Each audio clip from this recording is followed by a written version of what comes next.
Um pequeno pássaro das montanhas da Guatemala sempre faz uma algazarra quando algo estranho ocorre no território dele. O alarme da ave indiscreta manteve viva esta garota índia e sua família durante a guerra entre o governo e o grupo guerrilheiro Unidade Revolucionária Nacional Guatemalteca. Nas incursões pela floresta, o exército perseguia todos como se fossem guerrilheiros, inclusive os índios. O pássaro fazia seu trabalho e os nativos se apressavam em fugir. Maria Esteban sobreviveu para contar a história, depois de passar os primeiros 8 anos de vida fugindo de tiros, helicópteros e bombas. A guerra acabou em 96 e hoje ela integra o júri do Prêmio das Crianças do Mundo. Representa as crianças indígenas, as crianças em fuga e as que sofrem com a guerra.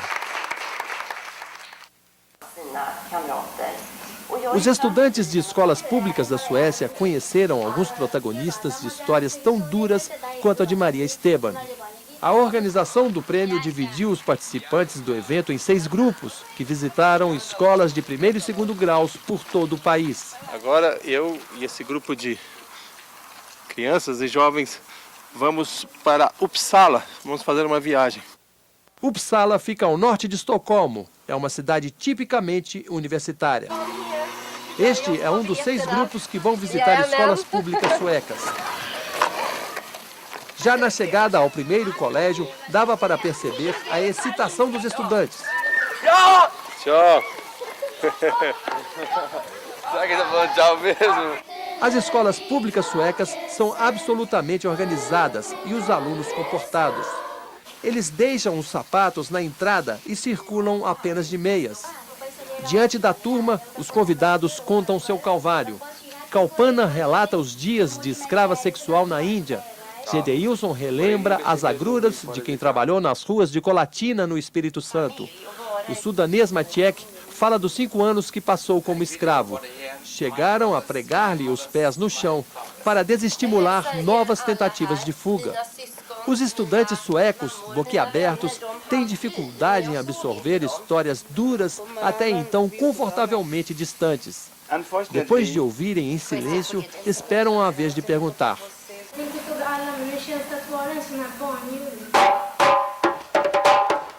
A gravidade da conversa era quebrada ora pela performance de artistas sul-africanos, ora pela apresentação de jovens malabaristas suecos. Sem nenhum constrangimento, Gedeilson se junta ao show e mostra ser habilidoso com as bolinhas. A plateia gosta. Depois do encontro, os meninos sofridos do terceiro mundo vivem um momento de glória.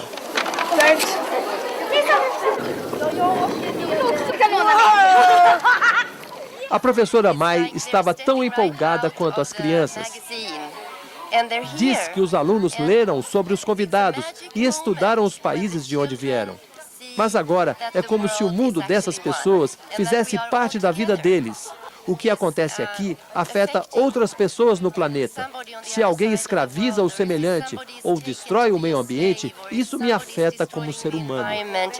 It is also affecting me as a human being. Depois de uma manhã visitando escolas em Uppsala, segui para Gotemburgo, na costa oeste. Ia encontrar, durante o trajeto, o grupo de Laura Hennett, presidente do júri. Laura vem do Canadá, um país rico e democrático. Aos 10 anos de idade, acompanhava o pai numa viagem ao Nepal e Índia, quando viu crianças trabalhando, vivendo nas ruas e ficou chocada com aquilo. Na ocasião, conheceu Madre Teresa de Calcutá, que lhe disse para estudar medicina a fim de ajudá-la a cuidar das crianças doentes. A menina sentiu uma responsabilidade muito grande. De volta ao Canadá, resolveu escrever para a madre. Medicina não era sua vocação, mas ela queria ardentemente contribuir de qualquer outra maneira. A resposta de Madre Teresa guiou a vida da garota desde então. Trabalhe pelas crianças do mundo. Não precisa ser médica. Laura é militante da ONG Free the Children, Liberte as Crianças, presente em 27 países. Atuou no UNICEF coordenando campanhas humanitárias. Este é o último ano de Laura como líder do júri na Suécia. Na próxima edição, já estará com 18 anos. O futuro a deixa meio tensa, porque pela primeira vez vai ter de lutar pelos direitos das crianças sem ser uma delas. São os adultos que desrespeitam as crianças. Muitas vezes agem como se fôssemos de times diferentes. A jovem canadense expressou com ênfase essa dificuldade de interação no documento chamado O Mundo Adequado para Nós, redigido por ela e apresentado na ONU em maio de 2002 por um grupo de líderes infantis de todo o mundo. Diz um dos trechos mais significativos do manifesto. Nós não somos a fonte dos problemas, somos recursos que vocês precisam para resolvê-los. Nós não somos despesa, somos investimento. Nós não somos jovens pura e simplesmente, somos pessoas e cidadãos do mundo. You call us the future, but we are also the present.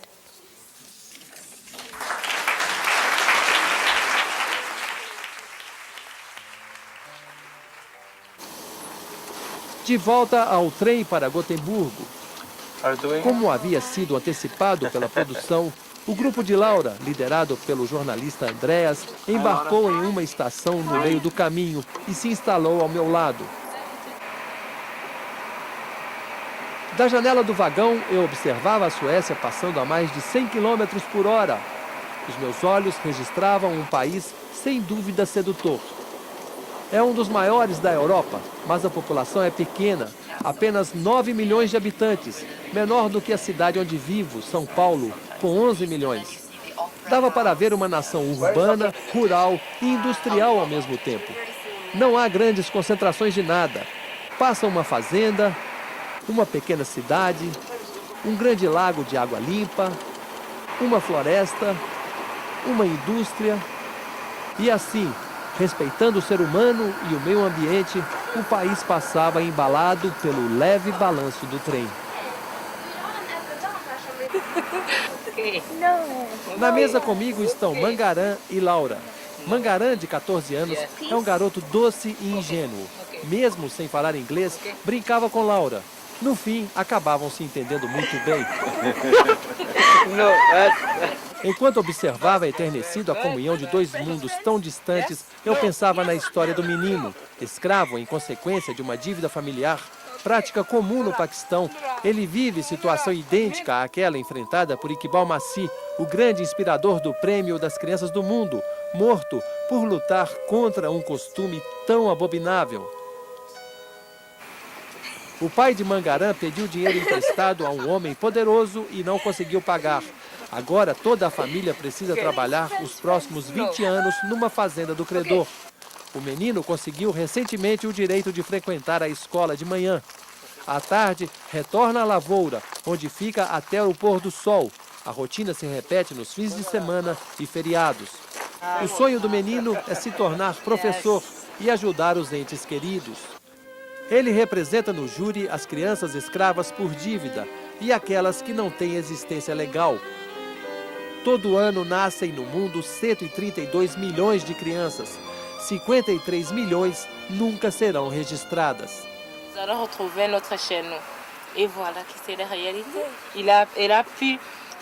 Justine, que nessas imagens divide um fone de ouvido com Laura, é intérprete de Aline. Ambas vêm do Burundi e pertencem a etnias que se digladiam mortalmente há vários anos.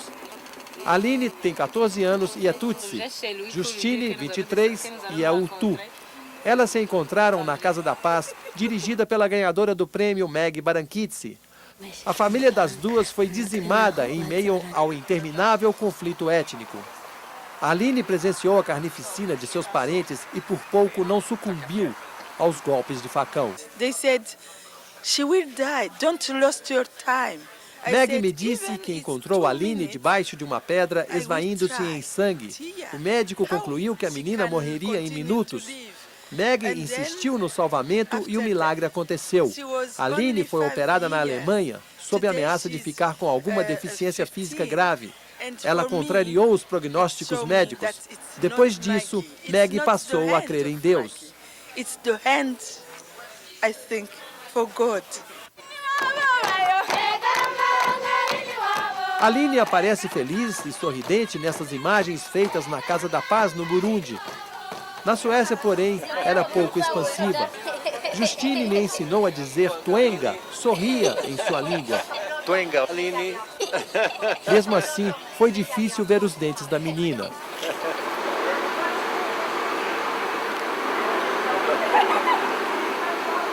Esse grupo acabou de chegar a Gotemburgo, na costa oeste, do sul da Suécia. Let's go! Eu contei ao longo desse documentário que chorei muito 2 vezes durante minha estada na Suécia. A primeira foi na entrevista com Kalpana, transformada em escrava sexual depois de raptada. A segunda foi quando cheguei a Gotemburgo com esse grupo. Sentamos num café na estação ferroviária.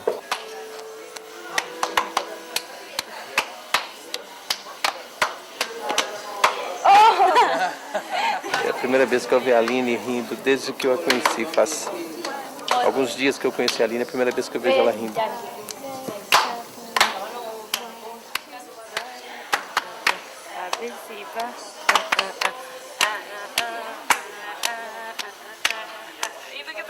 Perguntei qual a idade de Aline quando tentaram matá-la.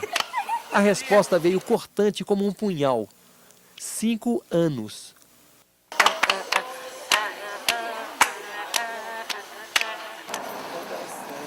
Outros momentos me tocaram menos pela dramaticidade e mais pela simplicidade quase mágica.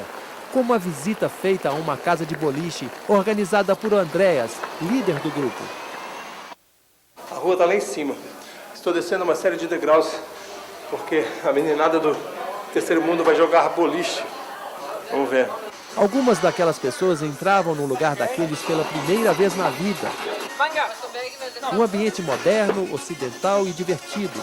Os jovens tinham problemas com o lançamento da bola. Veja só o Mangarã.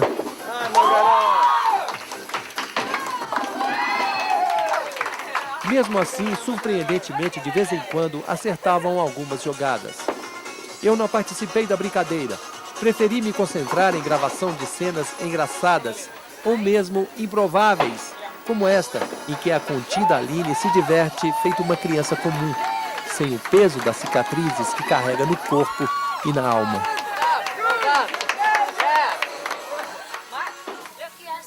Passei 2 dias visitando escolas na região de Gotemburgo. Diferentemente do que ocorreu nas visitas do grupo de Mai, em Uppsala, os estudantes faziam perguntas superficiais aos convidados. Por qual time torciam, o animal preferido, se gostavam de rock. Na verdade, todos ali conheciam em detalhes o sofrimento de cada visitante, mas queriam conhecer também a parte trivial da vida deles. Eles me disseram que acharam muito importante a oportunidade de conhecer de perto histórias tão diferentes das suas, trocar experiências. Este garoto de 12 anos, fã de Laura, pretende lutar pelos direitos da criança quando crescer. Rights of children. Yes, if I could. Numa outra escola tivemos, surpreendentemente, uma recepção quase espalhafatosa. A professora americana não escondia o entusiasmo. Yes, yes. Are you No, from Brazil. from Brazil? Yeah. Cool. Tá feliz mesmo. Tá muito feliz que os meninos chegaram.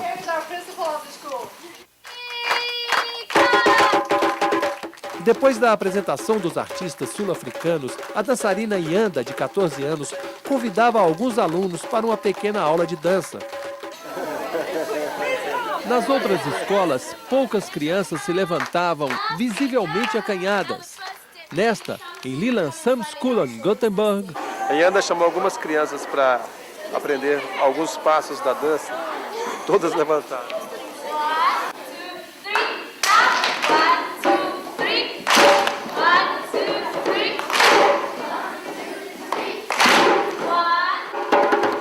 Yanda chamava a atenção por estar sempre rindo e fazendo brincadeiras. Delas, não escapou nem o dialeto falado pela menina, cuja sonoridade peculiar causava estranheza. As crianças que vieram da África do Sul falam, além do inglês, uma língua chamada Xhosa. Escreve-se X-H-O-S-A, mas o X, na língua deles, o som é feito assim, ó. Assim como uma das dançarinas, que chama-se No colo. No Olo. No colo. No Olo significa paz. E o representante no júri da África do Sul chama-se... My name is Ola. Em Gotemburgo, Yanda contou um caso carregado de letra X. What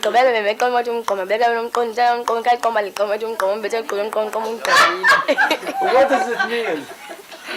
Justine chega a passar mal de tanto rir. Why are you laughing?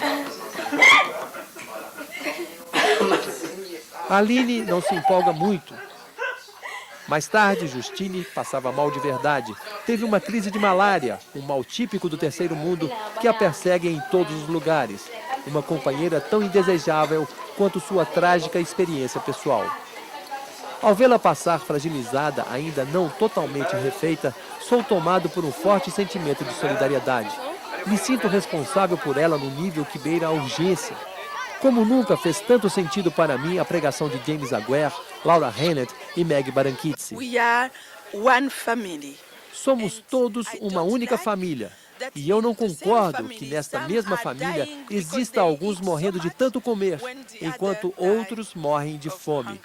Isto é uma vergonha para esta família. Yes.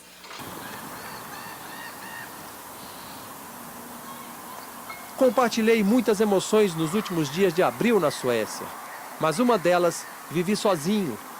Depois da cerimônia de entrega dos prêmios, cheguei atrasado a um jantar comemorativo em Mariafred, porque fui o último a entrevistar a rainha Silvia.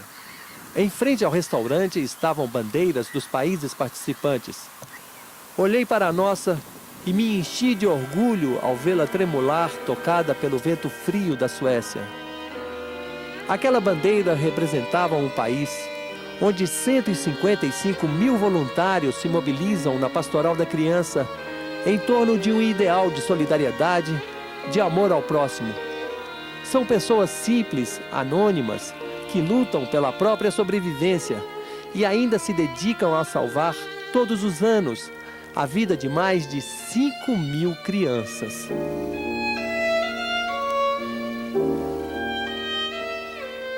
Esta é a história do Prêmio das Crianças do Mundo 2003. Mas é sempre bom lembrar, ou melhor, é sempre ruim lembrar que, enquanto você assistiu esse documentário, mais de 1.000 crianças morreram no mundo por motivos banais, perfeitamente evitáveis.